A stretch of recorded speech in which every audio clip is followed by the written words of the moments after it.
Soalnya denger Cek toko sebelah, cek toko sebelah. Ada film barunya? Ada. Cek toko sebelah. Cek toko samping. Jadi ada belum? Tolong Kan kita masih kopi. inframe juga ya di sini ya. Oh.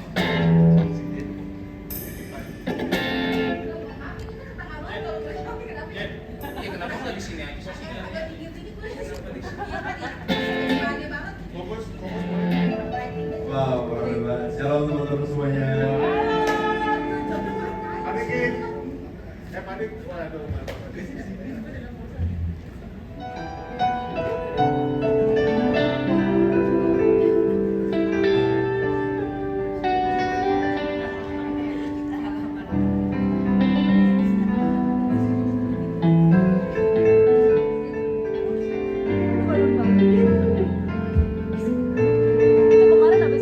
Shalom teman-teman semuanya.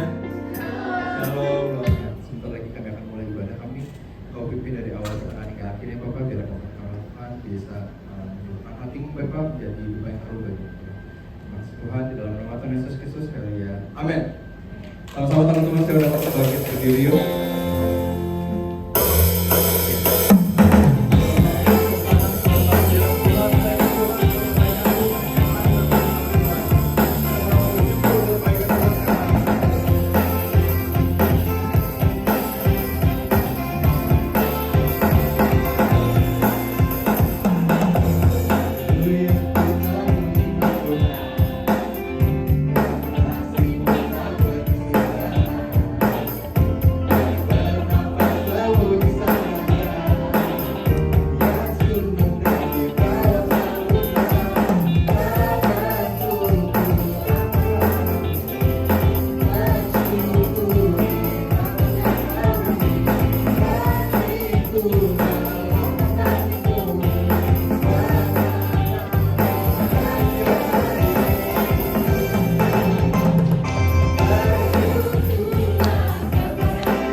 hadir sehingga firman dapat diberitakan di tengah-tengah kegiatan mereka Tuhan. Sebentar kami rindu untuk mendengarkan kebenaran firman-Mu. Biarlah Tuhan Kau berbicara kepada setiap daripada kami. Pengurapan bersama dengan mulut dan lidah pimpinan hamba-Mu Tuhan, sehingga setiap perkataan yang keluar tidak akan pernah kembali dengan sia-sia. Nyatakan kehendak-Mu di bumi seperti di surga. Dan biarlah Tuhan dari kehidupan anak-anak-Mu, masing-masing kami Tuhan akan mempermuliakan nama-Mu. Dan bahkan Tuhan hidup kami semua akan berbuah lebat demi kemuliaan nama-Mu. Mari Bapak Ibu sekalian, apabila Kau siap untuk menerima firman Tuhan bersama dengan saya katakan amin. Haleluya. Firman Tuhan hari kita berikan kepada orang yang berdoa. Silakan duduk. Selamat siang, shalom saya ucapkan. Apa kabar saudara? Baik. Sudah pada makan siang semua? Atau belum? Puji Tuhan, ini suatu kehormatan yang sangat baik sekali ya. Terima kasih untuk undangan yang diberikan kepada saya. Salam kenal nama saya Bapak Sedarian yang datang ya. Puji Tuhan. Bapak Ibu sekalian, siang-siang gini kalau kita mau makanan kayaknya kita akan jadi lapar ya, terutama bagi saudara yang belum makan siang ya. Apa makanan kesukaan saudara? Kalau saya salah satunya ya saudara, saya suka sekali makan sop buntut. Saya nggak tahu dengan saudara, kayaknya itu enak banget ya, apalagi kalau di luar lagi mendung dan mulai lagi hujan. Saudara bisa bayangkan sop buntut yang panas banget. Dan kemudian ada beberapa orang yang suka pakai tulang yang besar. Tetapi saudara karena usia, saya suka saudara ya, orang bilang tuh gigitin daging-daging di antara tulang berulang itu kan enak banget ya. Siapa yang suka? Ada nggak? Atau cuma saya saudara? Ya dikasih jeruk nipis, terus kemudian dikasih kecap manis, saudara itu kayaknya enak banget. Tetapi karena usia, gigi saya udah pecah 4 kali, saudara, jadi saya harus berubah haluan dari suka yang daging atau tulang yang gede-gede, saya harus ganti menjadi tulang yang kecil-kecil, saudara ya. Puji Tuhan. Saudara sadar nggak kalau sop buntut itu cara masaknya bagaimana? Ada nggak yang masak di sini? Kalau saudara masak cuma direbus doang itu nggak cukup, ya. Karena kalau direbus doang sop buntut itu dagingnya terkenal padat dan ketas gitu saudara. Dan itu akan sangat susah sekali untuk kita makan. Nah ada satu cara yang lebih mudah, saudara direbus sih bisa, tapi akan perlu waktu mungkin sekitar 2 jam lebih gitu saudara ya. Ada cara yang lebih mudah untuk menikmati sop buntut itu saudara, supaya ketika dipisahkan dengan tulang itu kita nggak berantem dengan si buntut ini saudara ya. Dan kemudian kita gigitnya juga enak, kemudian munyahnya daging itu juga akan enak banget saudara. Kemudian dikasih nasi putih, enak banget gitu ya saudara. Yaitu dengan cara kita masukkan ke presto. Pernah tahu nggak? Dan presto cara kerjanya bagaimana saudara? Diberikan tekanan yang sangat besar. Betul nggak saudara ya? Sehingga dari yang seharusnya 2 jam itu mungkin kalau presto yang bagus ya saudara ya, itu mungkin perlu waktu sekitar 15-30 menit saja. Dan kemudian saudara tinggal bumbuin dan kemudian akan menjadi sop buntut yang tadi saya deskripsikan itu. Semoga saudara sudah makan ya, kalau belum nanti coba cari sop buntut di bawah. Dan saya percaya sop buntut ini enak banget. Puji Tuhan, saudara ya. Topik khotbah saya adalah don't crack under pressure. Bapak Ibu sekalian, sama dengan sop buntut itu kadang-kadang di dalam kehidupan kita nggak tahan dengan adanya tekanan, saudara. Ya, tekanan itu saya dapat katakan is either making you or breaking you. Nah, sebagai anak Tuhan yang ada di satu korporasi yang sangat besar ini, saya percaya perusahaan ini sudah banyak melatih saudara ya untuk bagaimana menjadi orang-orang yang handal dan profesional. Lagian sekarang saudara, kalau saudara dari suatu perusahaan yang segede ini, saudara kalau misalnya tidak upgrade terus dalam kemampuan saudara bekerja atau capability saudara, maka saudara jangan-jangan nanti akan kehilangan pekerjaan saudara, betul nggak ya? Nah, posisi saya di sini sebagai hamba Tuhan adalah bagaimana memperlengkapi saudara dari segi kerohanian. Puji nama Tuhan. Nah, saudara di luar sana saudara mungkin sudah dipersiapkan secara bagaimana, secara teknis, bagaimana supaya engkau nggak crack under pressure. Tetapi mari kita lihat firman Tuhan supaya nanti ketika kita makan sop buntut, ya saudara akan ingat akan message khotbah ini. Ada amin? Yuk buka bersama dengan saya dari 1 Korintus pasal yang ke-10 ayat 13. Saya mestinya maunya kasih gambar sop buntut saudara, tapi kayaknya aneh banget saudara ya. Kalau slide khotbah dikasih gambar sop buntut itu saudara ya. Jadi kasih gambar orang yang lagi surfing. Sama ya, orang surfing juga harus sanggup untuk menavigasi di antara tekanan-tekanan gelombang yang ada saudara. 1 Korintus 10 ayat 13, firman Tuhan berkata seperti ini. Pencobaan-pencobaan yang kamu alami ialah pencobaan-pencobaan biasa yang tidak melebihi kekuatan manusia. Sebab Allah setia dan karena itu Ia tidak akan membiarkan kamu dicobai melampaui kekuatanmu. Pada waktu kamu dicobai, Ia akan memberikan kepadamu jalan keluar sehingga kamu dapat menanggungnya. Puji nama Tuhan. Saudara, di dalam firman Tuhan ini kata-kata pencobaan itu bukan seperti yang kita pikir adalah ketika kita menguji diri kita sendiri, tetapi rupanya lebih daripada seperti kita ketika sekolah menghadapi ujian. Berapa banyak dari saudara yang sudah menikah? Boleh lihat saya lihat tangannya. Yang sudah punya anak? Ada, saudara? Cukup banyak ya. Yang belum menikah? Angkat tangan coba. Cukup sedikit saja, saudara ya. Jadi kita akan real di sini. Ketika kita punya anak atau ketika diri kita masih sekolah, kita tahu ya saudara ya, sekarang ini kalau bulan Desember ini adalah akhir semester. Anak-anak saudara pasti pada saat ini mungkin saja baru masuk ke ujian semester, atau seperti anak saya baru selesai kemarin ujian semesternya saudara ya. Nah, kita sama-sama tahu bahwa sebenarnya yang namanya ujian itu oleh pihak sekolah didesain bukan untuk menghancurkan diri kita atau anak-anak kita, betul nggak? Tetapi ketika anak-anak itu tidak mempunyai pengertian yang benar, saudara, seringkali anak-anak ini akan marah ketika menghadapi ujian, throwing tantrum, betul nggak ya saudara? Atau ketika bahkan diri kita tidak paham bahwa sebenarnya ujian ini adalah baik, supaya apa saudara? Karena ketika kita selesai menghadapi ujian, kita akan dapat nilai rapor, betul nggak? Nah, nilai rapor ini akan menentukan sebenarnya standing atau posisi saudara di mana saudara. Hari-hari ini kita ingat bahwa saudara, kalau anak kita ikut ujian, kita pintar ngomong seperti itu. Tetapi kadang-kadang ketika kita sudah dewasa, saudara, kadang-kadang ketika kita menghadapi ujian kehidupan, kita juga throwing tantrum. Ya, kadang-kadang kita nggak siap. Kadang-kadang kita mungkin crack under pressure tadi saudara. Ya, jadi mari kita lihat apa sih sebenarnya, bagaimana ketika kita mendapati firman Tuhan mengatakan bahwa pencobaan yang kita alami adalah pencobaan biasa saudara. Saya mau bagikan 3 poin bagi Bapak Ibu sekalian ya, supaya bagaimana caranya supaya kita nggak crack under pressure. By the way, banyak dari saudara yang belum kenal saya ya, nama saya Bapak Saudara yang Berata.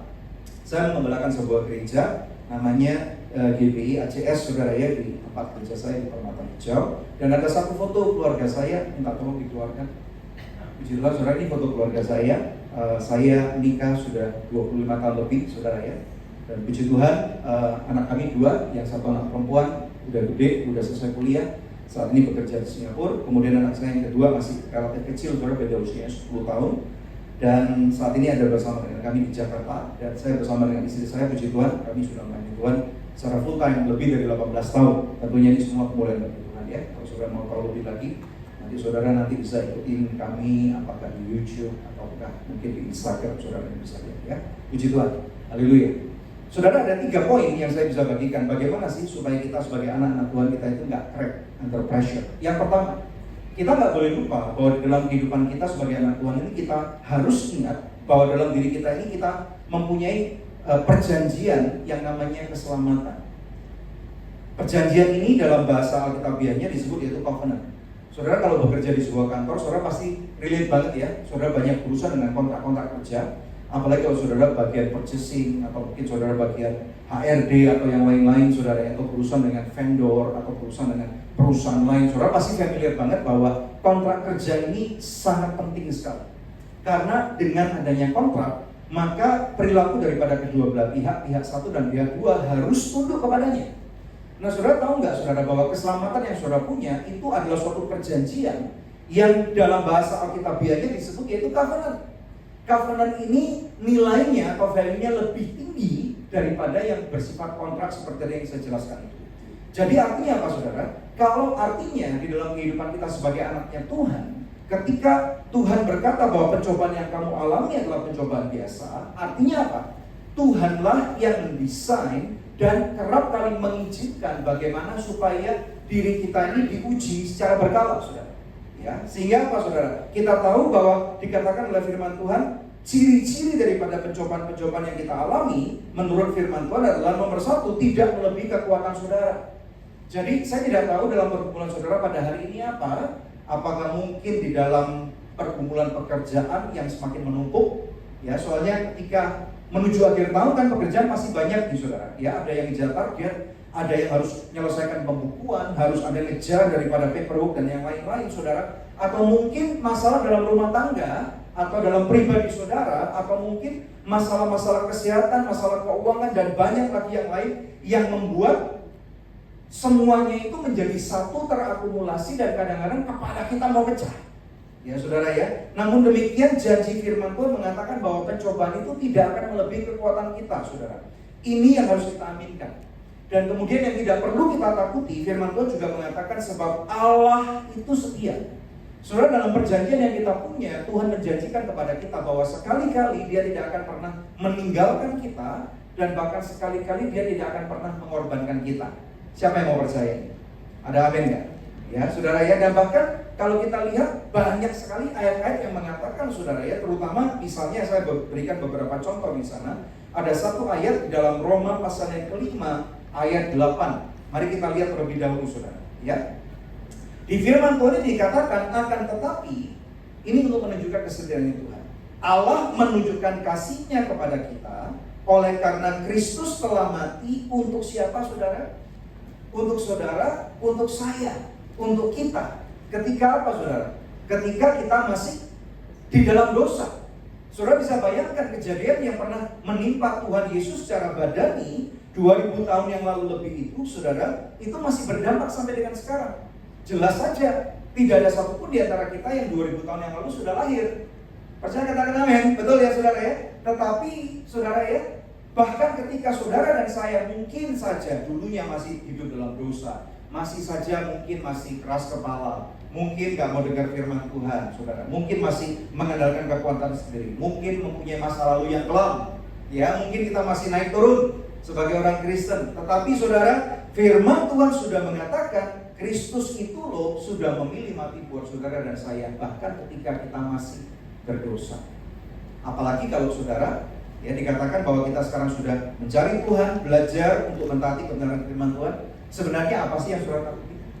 Ya, seharusnya kita sebagai anak-anak Tuhan kita tidak perlu takut ketika kita menghadapi ujian kehidupan. Tentunya yang saya maksudkan bukan ketika kita bertindak di dalam kebodohan. Ya saudara ya, berhati-hatilah saudara sekalian, kita ini punya yang namanya kehendak bebas.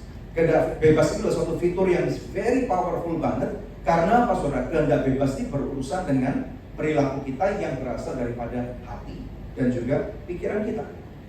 Ya, saya tidak tahu berapa banyak orang yang bekerja di kantor ini. Dan tentunya saudara seharusnya lebih banyak anak-anak Tuhan atau mereka yang mempunyai kerinduan untuk dengar firman Tuhan ikut ibadah hari ini. Ya, saya tidak tahu nih, saudara, kita nggak judging siapapun juga. Mungkin saja mereka lagi ada urusan, mungkin mereka lagi ngejar target, mungkin mereka lagi meeting, mungkin mereka lagi makan siang, saudara, atau mungkin simply mereka menghindari ibadah. Kira-kira ada? Ya, saudara tahu nggak orang-orang model seperti ini kira-kira seperti apa? Ya, saudara ya. Makanya, saudara, ada satu kehendak bebas yang membuat termasuk saudara pada siang hari ini memilih ada dalam ruangan ini. Nah, kehendak bebasnya ada, tadi saya katakan, diinisiasi daripada hati dan pikiran kita, yang mana saudara Tuhan sangat menghargai privasi ini. Ada amin kan? Sehingga saking Tuhan menghargai, sampai-sampai kalau saudara dan saya mengambil keputusan yang salah, Tuhan tetap menghargai keputusan kita. Ya, walaupun kita tahu seringkali Roh Kudus sanggup berbicara dalam hati ini. Jangan lakukan. Keluarlah dari tempat itu, tinggalkan pertemanan itu. Betul nggak, saudara? Ya, saudara yang pernah mengalami ini seharusnya saudara tahu. Atau mungkin ketika saudara membaca firman Tuhan, atau ketika di gereja atau dengar firman Tuhan di hari Jumat, kemudian saudara merasa bahwa firman Tuhan itu relevan sekali, ngomong menjadi rema bagi saudara dan bahkan memberikan peringatan, saudara. Bisa saja, tetapi at the end of the day, keputusan ada di tangan saudara. Tuhan menghargai, sangat menghargainya, saudara. Bahkan ketika kita mengambil keputusan yang benar ataupun salah, Tuhan tetap menyayangi kita. Inilah suatu konsekuensi yang Tuhan berikan di dalam perjanjian itu, saudara ya. Sehingga saudara diteguhkan pula di dalam Roma 8 ayat 1 yang mengatakan bahwa demikian sekarang tidak ada penghukuman bagi mereka yang ada di dalam Kristus Yesus. Saya masih berbicara tentang suatu perjanjian yang seharusnya membuat kita mengerti bahwa Tuhan sekarang ada di dunia kita. Dalam kehidupan kita pada zaman ini tentunya pergumulan sangat banyak banget, saudara ya. Beruntung sekali perusahaan ini tidak ada afiliasi dengan asing ataupun dengan Israel yang sekarang pada hari-hari ini banyak yang mengalami blokade. Betul nggak, saudara? Ya, kalau kita misalnya perusahaan saudara ini berafiliasi dengan itu, wah, saya rasa PUD saudara akan jelimet banget pikirannya dan kemudian saudara akan ditekan oleh banyak sekali pihak seperti yang kita dengar di perusahaan-perusahaan lain yang terafiliasi dengan tadi pihak-pihak yang lagi konflik ini. Saudara nangkep maksud saya? Ya puji Tuhan ini saudara. Makanya percayalah saudara, firman Tuhan sudah mengatakan, berarti artinya benar-benar pencobaan yang kita alami ini adalah artinya apa saudara? Tidak melebihi kekuatan kita. Ya bahkan kalau tadi saya berikan contoh tentang sop buntut tadi, kalau masalah-masalah yang saudara punya atau kita harus hadapi di dalam kehidupan ini dan kita dapat mengelolanya dengan baik, maka seharusnya hal itu seharusnya akan dapat menjadi hal yang dapat kita nikmati. Yang percaya katakan amin. Saya penyuka kopi. Ya, saudara, ada nggak penyuka kopi di sini? Ya, orang yang bilang penyuka kopi itu berarti kalau saya pribadi, saudara saya nggak tahu teman saudara, saya suka kopi yang hitam, black coffee. Ya, orang bilang kopi hitam itu black coffee itu kopi pahit. Tetapi kalau saya bilang kopi hitam itu bukan kopi pahit, tapi kopi nikmat. Ya, saudara, karena kalau ditambahin gula, memang betul tambah manis, tapi rasanya hilang. Ya, rasanya akan terdelusi. Bagaimana caranya supaya kita bisa menikmati kopi? Dengan selalu melalui proses yang begitu panjang, tentunya melibatkan petani, ditanam dan yang lain-lain, saudara ya, sampai akhirnya jadilah biji kopi yang dipanen. Ya, saudara, biji kopi yang kalau mau dinikmati, setelah dipanen apakah bisa langsung dikasih air panas? Kagak bisa. Saudara harus mengalami suatu tekanan yang namanya apa? Masih tahu nggak? Pecinta kopi ada nggak? Harus diapain tuh biji kopi saudara? Di roasting, disangrai, dipanaskan. Dipanaskan ini berbicara masalah apa saudara? Tekanan, pressure, betul nggak? Ya, bukan saja cuma dipanasin dalam beberapa ratus derajat, saudara ya. Ada yang suka kopi yang light roast, ada yang medium, ada yang dark roast. Saudara, saya tidak tahu suka saudara yang mana. Ya, tetapi kemudian setelah itu apa? Dia pakai giling, pressure nggak itu? Ya. Kemudian setelah digiling, saudara, kemudian kalau mau dinikmati diapain? Dikasih air panas. Ya, betul nggak? Problematika. Tetapi setelah kopi ini takluk di dalam setiap proses dan permasalahan yang ada, yang terjadi apa? Ada di gelas kita, dan lagi-lagi dengan AC yang relatif dingin dan kondisi di luar yang cuacanya juga mendung, dan kemudian yang mata udah mulai kelihatan, saudara ya, untuk kita bisa fokus kembali, maka kopi itu ketika ada di tangan kita menjadi kopi yang nikmat. Yang percaya katakan amin. Demikianlah dengan kehidupan kamu.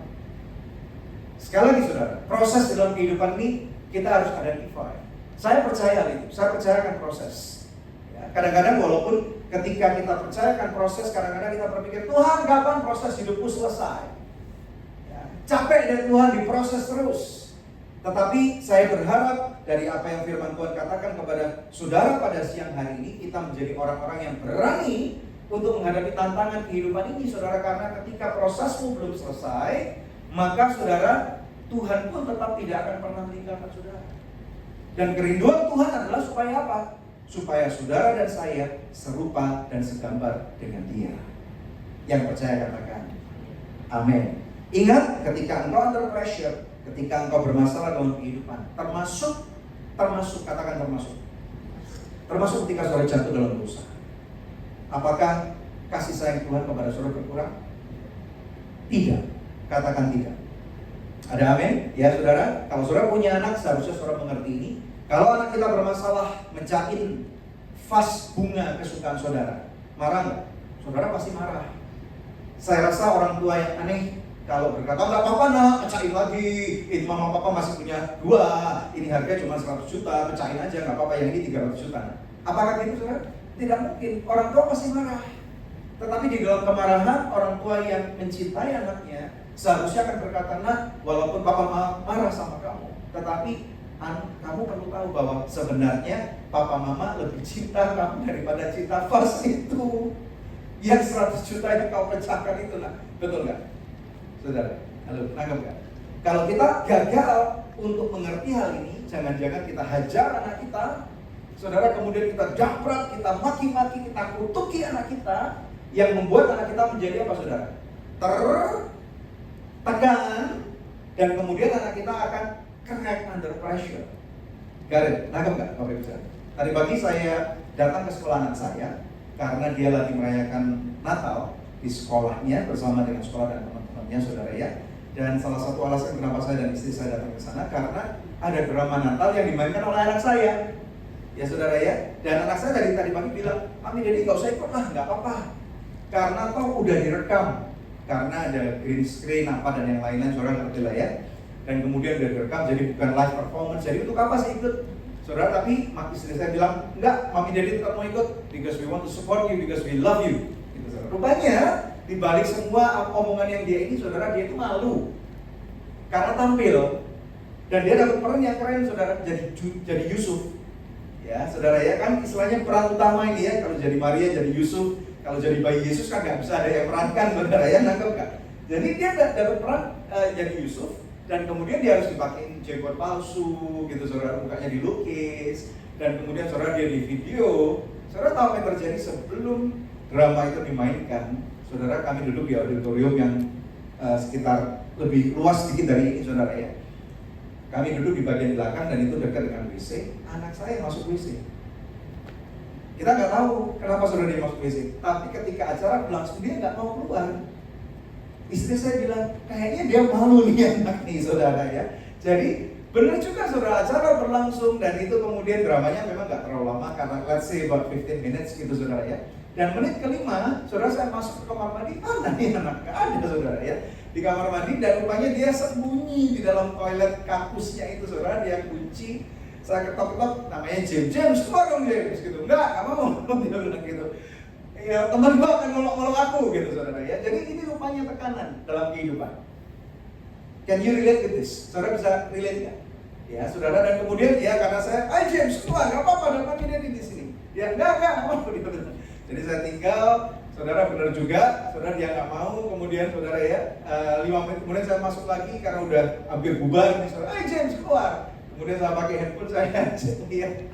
Apa sih yang dia lakukan di dalam sana? Dia duduk di atasnya kloset itu, saudara, sambil lihat bete banget, mainin handphonenya gitu, saudara. Come on James, it's okay, Mommy Daddy are here with you. Ya, enggak, my friends are going to talk and joke about me, dia bilang gitu ya. Nah ini contoh, saudara, kalau kita kadang-kadang tidak dewasa dan kemudian kita crack under pressure. Beberapa orang mungkin bahkan to the point of meninggalkan Tuhan. Beberapa orang bahkan membuat keputusan yang salah, ketemu dengan orang-orang yang teman-teman yang tidak baik, ya, dalam Alkitab dikatakan orang-orang fasik. Mereka mungkin menghujat Tuhan, mereka mungkin tidak menghargai orang tuanya lagi, tidak menghargai perusahaan di mana mereka bekerja. Mungkin mereka ngabur untuk spending money-nya. Bahkan saudara, kali ini weekend ya, saudara, ada orang-orang yang pergi ke tempat-tempat yang salah, yang tidak baik. Saudara kemudian membuat keputusan-keputusan yang bodoh. Dan tetap saya berkata, walaupun demikian, Tuhan tetap mengasihi saudara. Karena hati Bapa sudah dipuaskan dengan pengorbanan Yesus. Apakah berarti saudara kita dengan gampang dapat melanggar semua aturan dan dosa yang ada di dalam firman Tuhan? Tentu tidak. Tuhan tetap bisa kecewa dengan kita, Tuhan tetap bisa ngamuk dengan kita, saudara ya. Tetapi artinya tidak dalam arti untuk menghujat kita, memasukkan kita dalam neraka. Masih ada pintu kasih karunia terbuka supaya saudara dan saya bertobat. Ingat, ketika engkau under pressure, kita punya satu perjanjian yang luar biasa, namanya adalah covenant keselamatan. Dan di mana dalam firman Tuhan dituliskan ada beberapa ayat yang mengatakan bahwa tidak tahukah kamu bahwa kamu telah ditebus oleh darah domba, darah yang tiada bercacat celah, yang lebih apa saudara? Mulia daripada emas dan perak. Coba lihat diri kamu, saudara, katakan, Tuhan sayang kamu sama seperti Tuhan juga sayang sama aku. Ada amin, saudara. Demikian berharga Bapak Ibu sekalian di mata Tuhan, sehingga diutuskannya putra yang tunggal satu-satunya, namanya Yesus Kristus, untuk datang ke dunia ini, mati di kayu salib, bukan untuk menghakimi saudara. Itu kata daripada Yohanes 3:16 dan 17 dan 18. Saudara ya, bukan untuk menghakimi manusia, tetapi untuk menebusnya daripada dosa dan kesalahan kita. Yang percaya katakan amin. Ayo, saya rasa Tuhan layak untuk kita berikan penghargaan, kita berikan kemuliaan yang paling mulia buat Tuhan. Haleluya. Yang kedua, saudara, apa yang perlu kita lakukan ketika kita under pressure? Nah, tentunya dalam ruangan ini tadi saya sudah bertanya, ada yang sudah menikah dan ada yang belum. Tetapi saudara izinkan saya untuk mengatakan bahwa poin ini penting sekali untuk saya ajarkan kepada saudara, bahwa saudara perlu ingat bahwa dalam kehidupan ada yang namanya covenant pernikahan. Katakan covenant pernikahan. Saudara yang belum menikah tetap bisa relate dengan hal ini. Kalian tetap bisa belajar, ya, dan dengan tujuan supaya apa? Persiapan. Katakan persiapan. Persiapan itu adalah momen-momen yang paling baik sebelum kau masuk di dalamnya. Ya, saudara ya, supaya nanti yang terjadi adalah penyesalan. Saudara ya. Jadi, Bapak Ibu sekalian, mari kita tahu bahwa kalau saudara sudah menikah atau bahkan tadi yang saya katakan belum menikah, saya berharap suatu kali kelak saudara berharap untuk menikah atau lagi persiapan untuk menikah. Menikah bukan sesuatu yang apa saudara? Yang mudah untuk dijalani. Dilakukannya gampang. Saudara jatuh cinta dengan si A dan si B, tentunya harus dengan lawan jenis. Kita harus ingat nih saudara, lawan jenis. Katakan bersama dengan saya, lawan jenis. Ya. Kalau kamu jatuh cinta dengan lawan jenis, kemudian kamu memutuskan untuk menikah, kadang-kadang ada orang yang mengatakan, bagaimana Pak caranya yakin? Ya, itu versi khotbah yang lain. Saya nggak akan berbahagia sekarang. Tetapi saudara menjalaninya yang susah. Walaupun saudara udah dengar dari, bukan cuma dari hati tapi dari audible, itu si A, si Willy, atau si itu, atau si Noni, atau si siapa nih saudara, Jenny, atau si Ali, atau si Harry, itu adalah suamimu atau istrimu, dan dua-dua audible dengar, mertuamu dengar, orang tua kandungmu dengar. Tetapi kalau tidak menjalaninya dengan sungguh-sungguh dan akan kebenaran firman Tuhan, bisa cerai, bisa selingkuh. Tangkap. Saya pernah bertemu dengan orang-orang seperti ini, saudara yang mendengarkan itu, dan dua-duanya adalah hamba Tuhan, teman baik saya. Tetapi karena satu kesilapan, yang cowok berselingkuh, ya, dan puji Tuhan istrinya tidak meninggalkan dia, menunggu dengan baik. Dan tidak lama saudara, saya lupa berapa tahun, mungkin let's say 2 tahun, di dalam kegilaannya itu istrinya menunggu dia, dan sampai akhirnya si laki ini bertobat dan kembali pernikahannya dipulihkan. Dan kemudian di dalam pemulihan pernikahan itu akhirnya dua-dua kembali menemui Tuhan. It's a beautiful story. Ya, jadi kadang-kadang di dalam pernikahan ada banyak tekanan. Ini yang harus kita tahu.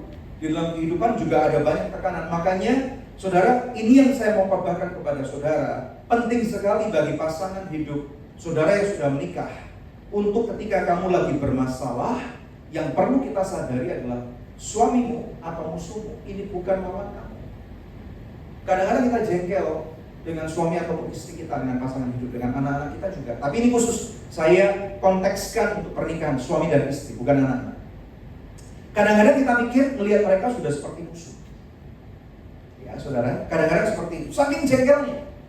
Ya saudara, makanya saudara, kita perlu tahu dulu pasangan hidup kita bukan musuh kita, tetapi seharusnya mereka adalah sekutu kita, allies.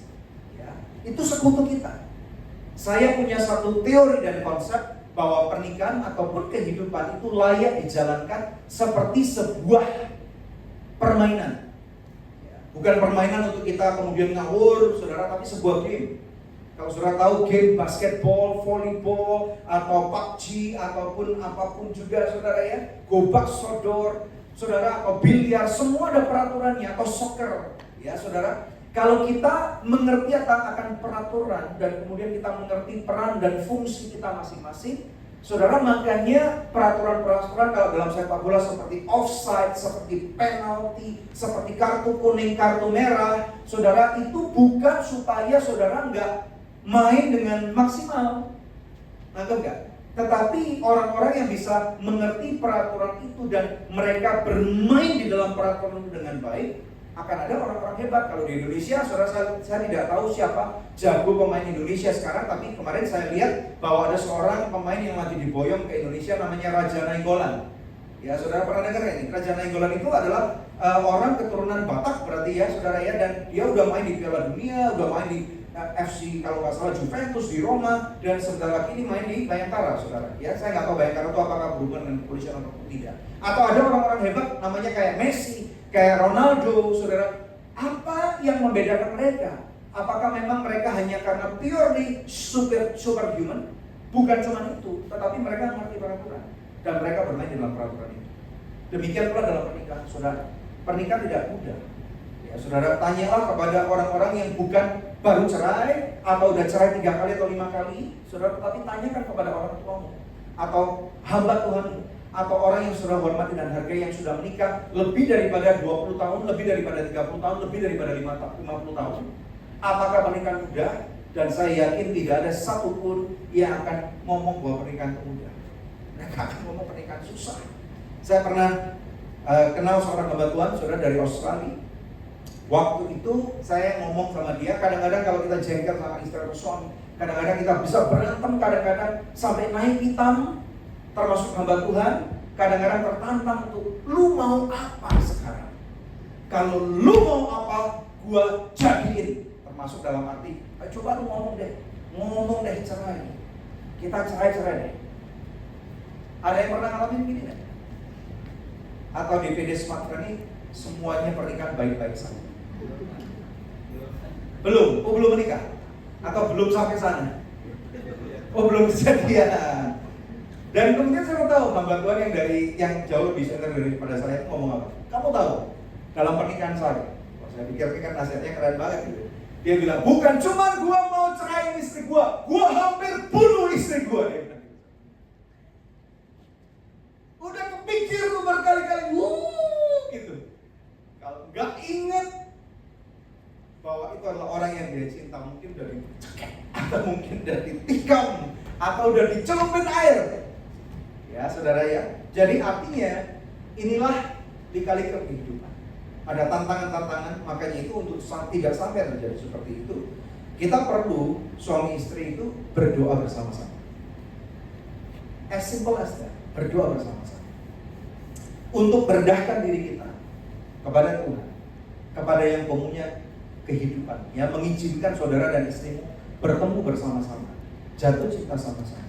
Kecuali kalau saudara kawinnya itu dijodohkan, nggak pernah ketemu, terus kemudian tiba-tiba buka selirnya itu, wah gitu saudara, lain ya. Ya saudara nangkep ya? Apakah kayak gitu? Udah kan? Nggak kayak gitu kan? Jadi jangan pikir kayak gitu ya.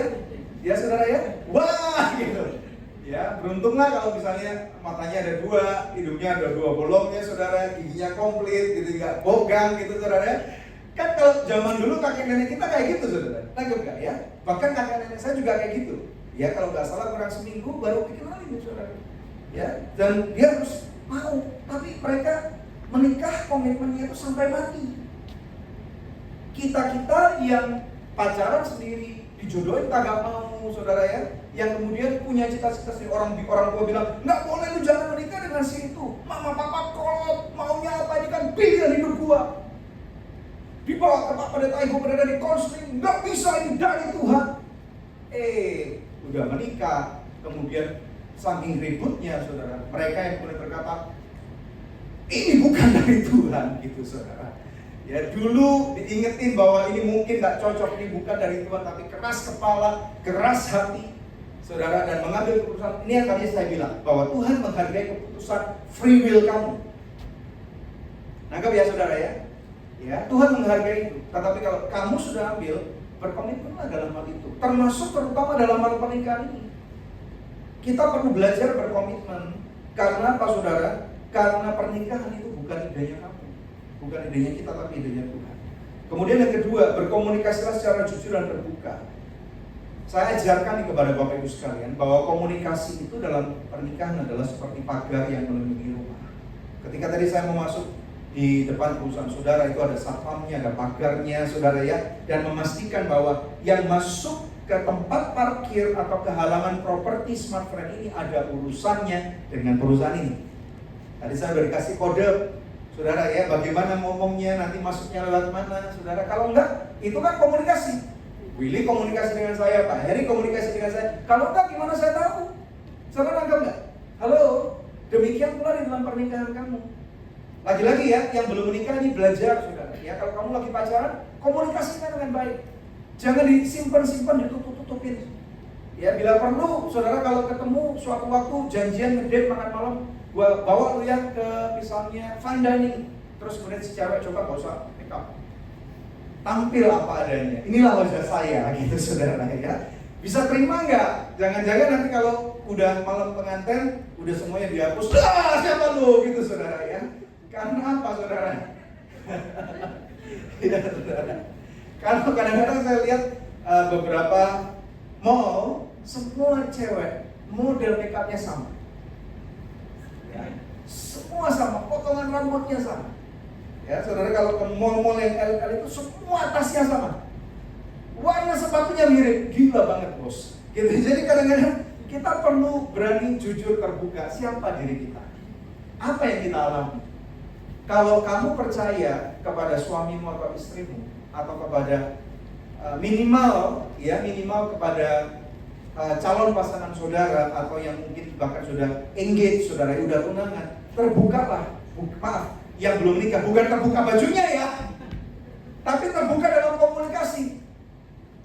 Ya, saudara, apa yang kamu suka, apa yang kamu tidak suka, karena saudara komunikasi adalah pagar dalam rumah tangga kamu. Kemudian berikutnya, belajarlah untuk saling menghargai dan menghormati. Apa jadinya pernikahan kalau tidak ada rasa menghargai dan rasa menghormati? Pak, kalau suami saya tidak menghormati, bagaimana? Tetap kamu adalah istri dan kamu tetap harus menghormati. Bagaimana kalau istri saya tidak menghormati saya? Tetap kamu harus mengasihi dia apa adanya. Saudara, karena apa ini seperti telur dan juga ayam. Ya, Bapak Ibu sekalian ya. Nah, makanya bagi yang belum menikah mendengarkan ini, kadang-kadang kita takut melihat pernikahan-pernikahan yang buruk. Saya katakan tidak perlu takut. Kalau saudara suka makan buah apa yang ibu suka? Misalnya durian. Pernah nggak beli durian nggak manis? Ya, saya pernah, saudara beli durian nggak manis. Tapi apakah membuat kita memutuskan mulai hari ini gua bersumpah, gua tidak akan makan durian lagi selama-lamanya? Apakah demikian, saudara? Tidak. Satu pernikahan buruk yang saudara dengar dan saudara lihat, atau mungkin saudara lebih alami, tidak seharusnya membuat saudara berpikir bahwa pernikahan itu adalah buruk. Anggap.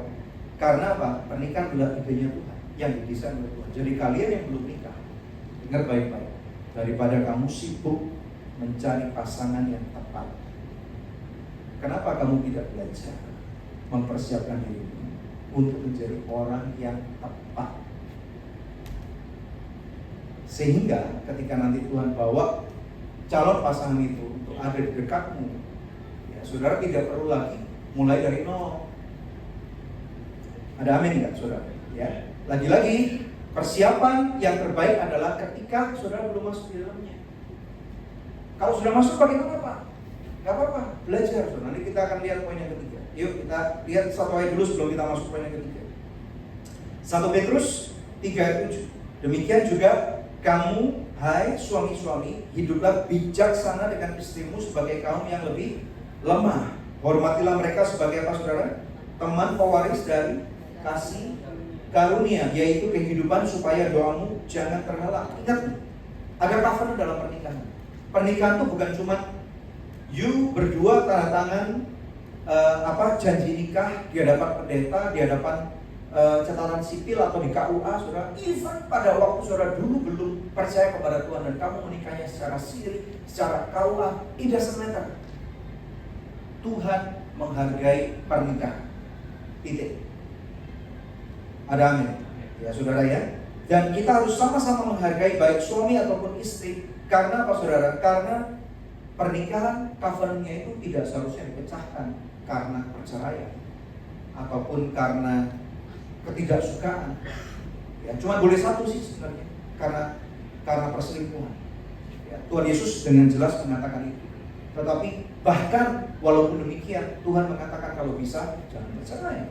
Ampuni pasangan hidupmu yang sudah jatuh dalam dosa atau sudah bersalah kepada kamu. Ya, karena apa, saudara? Tuhan pun sanggup mengampuni kita. Orang yang bahkan sudah meninggalkan dia, udah pergi ke kepercayaan lain pun, saya percaya Tuhan sanggup mengampuni orang itu. Yang percaya katakan amin. Haleluya. Jadi mari Bapak Ibu sekalian, tidak ada kata terlambat ketika engkau under pressure, ketika engkau sudah punya pasangan hidup. Saudara, hargai dan ingat ada perjanjian di dalam pernikahan. Poin yang terakhir, kita lihat poin yang ketiga.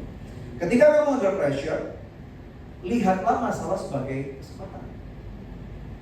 Ya, saudara ya, jangan lihat sebagai masalah itu sebagai tempat untuk menghancurkan saudara. Ini foto orang main Rubik. Ada nggak yang bisa main Rubik? Saya nggak bisa main Rubik, saudara. Anak saya tadi yang saya ceritakan itu, ya, saudara ya. Suatu hari dia lihat cicitnya kok bisa main Rubik, dia masih kecil, saudara, masih kira-kira umur 7 tahun waktu itu, kalau nggak salah 8 tahun. Pas pandemik, saudara ya, kemudian dia tahu ini ada punya kakaknya, dia coba kok susah main Rubik ya, saudara ya. Terus kemudian dia cari di YouTube, saudara ya, bagaimana how to solve Rubik, dan ternyata ada algoritmanya Rubik itu, ya saudara.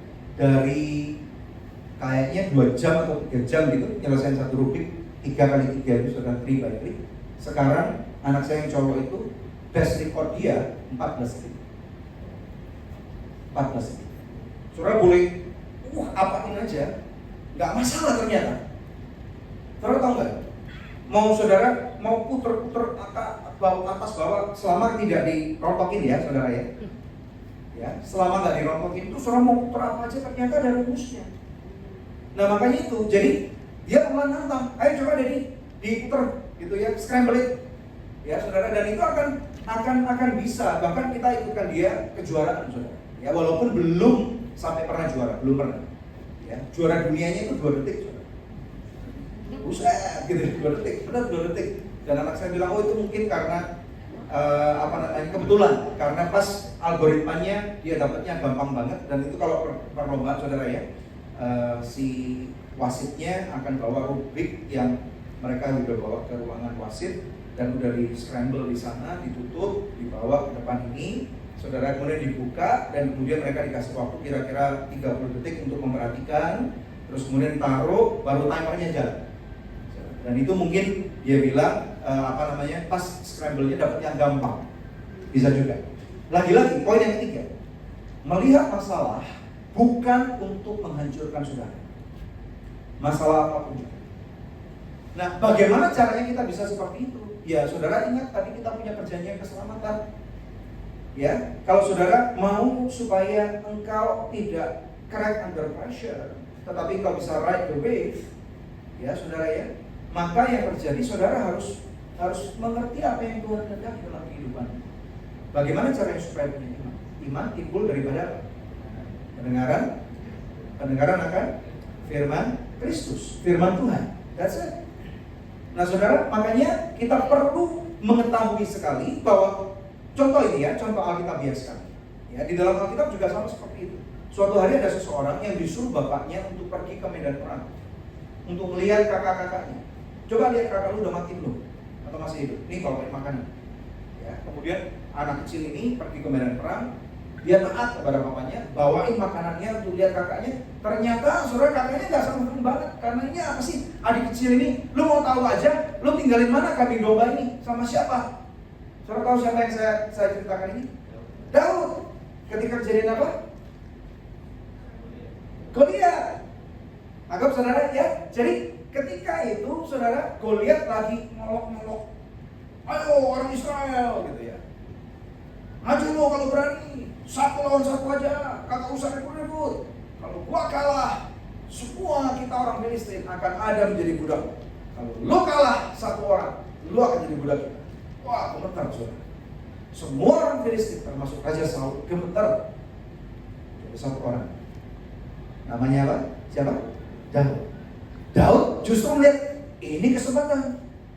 Karena dia dengar ada hadiah. Hadiahnya ada 2. Ya saudara, yang pertama dapat menantu, dapat putrinya raja, jadi menantunya raja. Yang kedua free text. Zaman dulu kalau kita dapat dengar free text, ini udah kode nih, udah susah. Kalau zaman dulu kita dengar free text, kagak mudeng kita saudara. Apalagi sih free text di Indonesia, kita nggak usah bayar pajak juga nggak apa-apa. Tapi sekarang kagak bisa. Nangkep kan? Bahkan sekarang ada integrasi KTP dan NPWP. Berhati-hati dengan kamu dapat transferan dari siapa nih. Kalau saudara nggak spesifik, nanti nggak perjelas, semua orang titip duit, transfer ini, transfer itu, saudara itu udah dianggap penghasilan loh. Ya saudara, Daud melihat ini, Goliat bagi beberapa orang ini kebesaran ini.